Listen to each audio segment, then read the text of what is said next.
In this lecture, we're going to learn about conditional rendering. Conditional rendering is when elements are added or removed from the document based on a condition. If a condition is truthy, the element is added to the page. Otherwise, the element is removed. Previously, we talked about how to bind classes and stylings to an element. We can use CSS styles to hide an element on the page. This solution can be implemented by toggling the display or visibility properties on an element. While it's a valid solution, there's an alternative solution from Vue for toggling elements. In the resource section of this lecture, I provide a zip file with some starter files. Download it, unzip the contents, and point your editor to those files. Pause the video if you need to. There's not much going on with what I have provided you. In the HTML file, we have the usual div element with the ID app.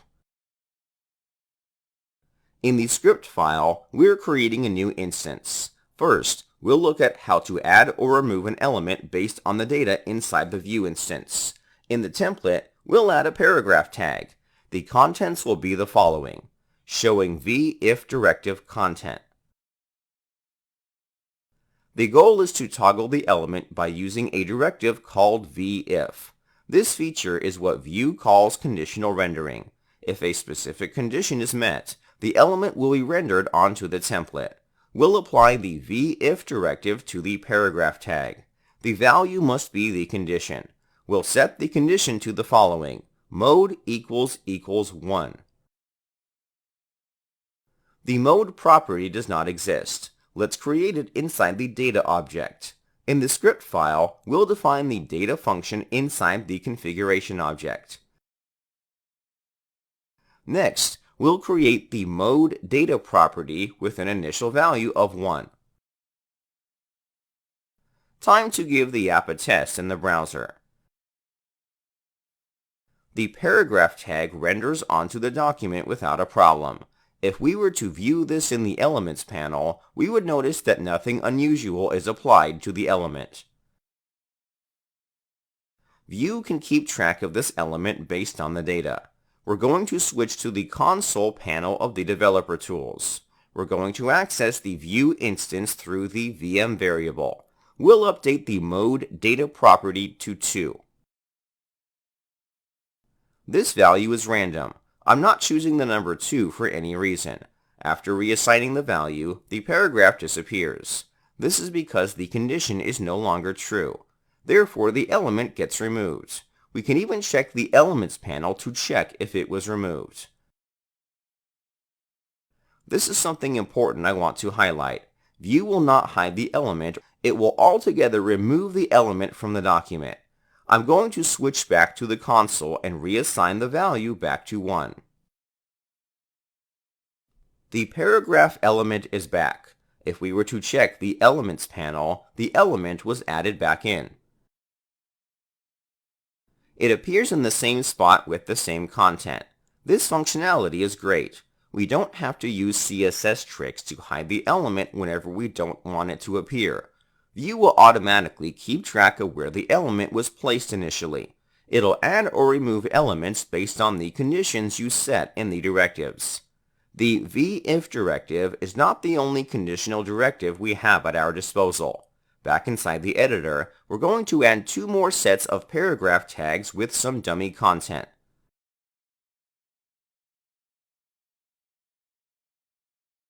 The second set of paragraph tags will have the v-else-if directive applied to it. This directive can only be used after an element that is using the v-if directive. For example, if we inserted another paragraph above this element, this will break the application. Vue would throw an error because it's expecting the element before to have the v-if directive applied to it. I'm going to remove this since we don't want an error. The value for the v-else-if directive must be a condition that evaluates to true or false. We're going to check if mode is equal to 2. This condition will be checked if the condition inside the v-if directive returns false. If the first v-if directive returns true, this will not be checked even if the condition for this directive is true. For the last paragraph element, we're going to apply the VElse directive. We don't need to add a condition because View will not check it. This directive will make the element appear on the page if previous conditions fail. Once again, we are required to have this element appear on the same level and after the other conditional directives. It works the same way as JavaScript conditional statements. One more thing, we're not limited to what elements we can use. The conditional directives don't have to be applied to the same element. We can use different elements. We can change the second paragraph tag to an H3 tag. This structure is considered valid because it's still at the same level. However, I can't wrap it with another tag like a div tag. Even though the condition is provided after the VIF directive, the fact that it isn't on the same level will throw an error. I'm going to undo this. Those are some limitations you should be aware of before using this directive. Before we test our app, we're going to create a drop-down below everything. We'll add an option for each conditional directive.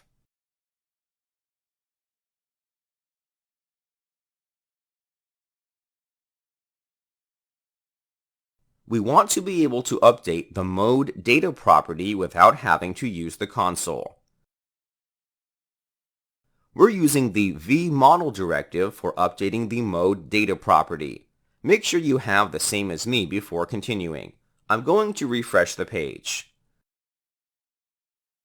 The content in the first paragraph element will be visible. If I were to set the mode property to 2, then the H3 element will appear, thus proving that the elements don't have to be the same.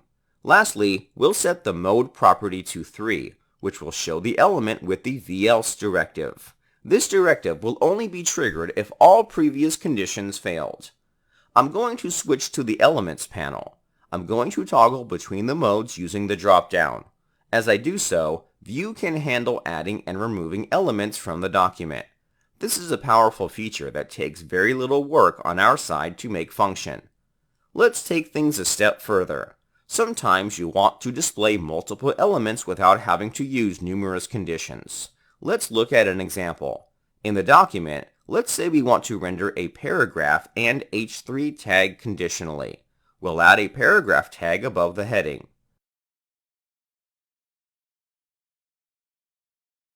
This tag will break the conditional directive chain. View will throw an error if we do this. But let's say I wanted both elements to appear if the second condition we have is true. The obvious solution would be to wrap both elements with a div tag. Then, we can move the directive to the div element. This solution will work, but there's one problem with it. It changes the structure of our document. It may be fine if you're working on a simple app. If you're working on a larger app, it may be necessary to maintain the document's structure because of CSS. The CSS may expect the document to be structured a certain way. Your styles may not be so forgiving if you change the structure of the document. If the HTML structure changes, you may have to make changes to your CSS to accommodate this scenario continually. That's not very fun, and it can make our document more cluttered than it has to be. We can maintain the same structure by replacing the div tag with the template tag. This is not an official HTML element, but it is a valid View element. View will render the contents of the template tag without rendering the tag itself. As a result, we'll still be able to keep our HTML structure without ruining our styling's integrity. Let's see what this looks like. I'll refresh the page one more time. If I were to update the mode property to 2, both elements inside the template tag would appear. That's exactly what we wanted. If we were to switch to the Elements panel of the developer tools, we would see both elements appear without the template tag wrapped around it. View will take care of removing it while still allowing the content inside to be rendered. This is one way of handling conditional rendering. The VIF, VElseIf, and VElse directives can handle conditional rendering. In the next lecture, we'll look at an alternative solution for conditionally rendering content.